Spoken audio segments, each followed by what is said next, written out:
আসসালামু আলাইকুম, welcome to my channel. আজকে আমরা প্রাথমিক শিক্ষা অধিদপ্তর প্রশ্ন সলভ করব সহকারী শিক্ষক পদের, যেটি 2023 সালে অনুষ্ঠিত হয়েছিল। তো প্রথম প্রশ্নটি হলো, শব্দের ক্ষুদ্রতম অংশকে বলা হয় ধ্বনি, বা শব্দের ক্ষুদ্রতম অংশকে ধ্বনি বলে। ধ্বনির লিখিত রূপ হলো বর্ণ। বাক্যের অন্তর্গত প্রত্যেকটি অর্থবোধক শব্দকে পদ বলে। চাঁদ মুখ এর ব্যাস বাক্য নিচের কোনটি? এর উত্তর দুইটা এখানে। চাঁদ রূপ মুখ আর চাঁদ মুখের ন্যায়।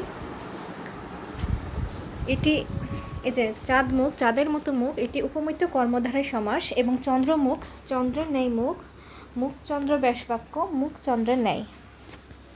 চর্যাপদ কোন ছন্দে লেখা? মাত্রাবৃত্ত ছন্দে লেখা। বাংলা সাহিত্যের সবচেয়ে পুরাতন সাহিত্যকর্ম হল চর্যাপদ।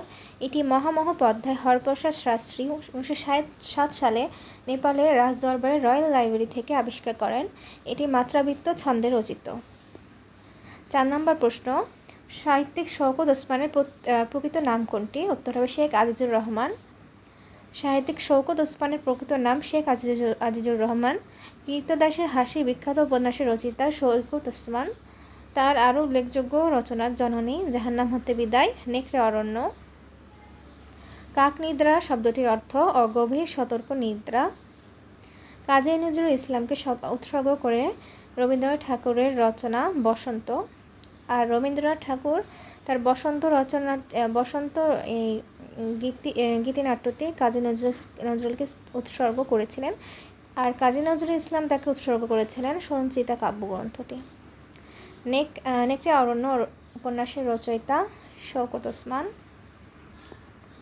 দিনের আলো ও সন্ধ্যার মিলন এক কথায় বলে গোধূলি। আর দিনের প্রথম আলোকে বলে পূর্বাহ্ন, দিবসের মধ্যভাগ মধ্যাহ্ন, দিবসের শেষ ভাগ ও অপরভাগ অপরাহ্ন, সায়াহ্নত সন্ধ্যা, যাকে দিন রাতের মধ্যভাগ বলা হয়। জেলে ভাই ধরে মাঝ মেঘের ছায়ায়, চরণটিতে জেলে কোন কারকে কোন বিভক্তি? কর্তৃকারকে প্রথমা বিভক্তি। যে বিশেষ্য বা সর্বনাম পদক্রিয়া সম্পন্ন করে তাকে কর্তৃকারক বলে। কে বা কারা দিয়ে প্রশ্ন করলে কর্তৃকারক পাওয়া যায়। কোন ক্ষেত্রে বিভক্তির প্রয়োজন হয়? কারকে। নিচের কোন বানানটি শুদ্ধ? ক।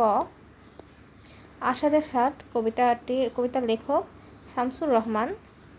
শামসুর রহমান 1929 খ্রিস্টাব্দে পুরান ঢাকার মাহরটুলিতে জন্মগ্রহণ করেন। তার উল্লেখযোগ্য কবিতা তুমি আসবে বলে হে স্বাধীনতা, স্বাধীনতা তুমি, আষাঢ়ের ষাট, হরতাল, পণ্ডশ্রম, একটি ফটোগ্রাফ ইত্যাদি।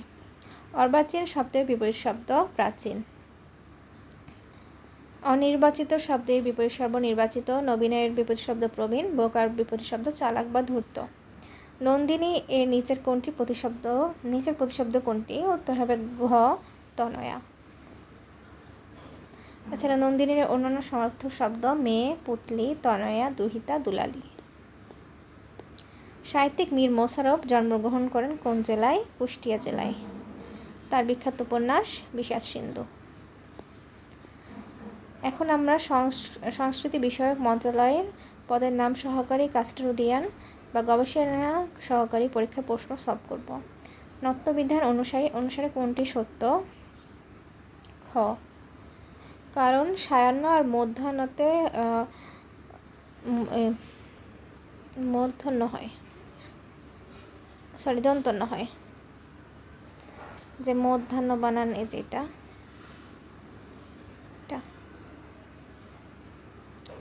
এটি আসলে দন্তন্য, আর এটা হচ্ছে মূর্ধন্য। 50 বছর পূর্ণ হওয়াকে কি বলে? সুবর্ণ জয়ন্তী। 25 বছর পূর্তিকে বলে রজত জয়ন্তী। 50 বছর পূর্তি তো সুবর্ণ জয়ন্তী বললাম, আর 60 বছর পূর্তি হলো হীরক জয়ন্তী। ময়মনসিংহ গীতিকা হবে এটা।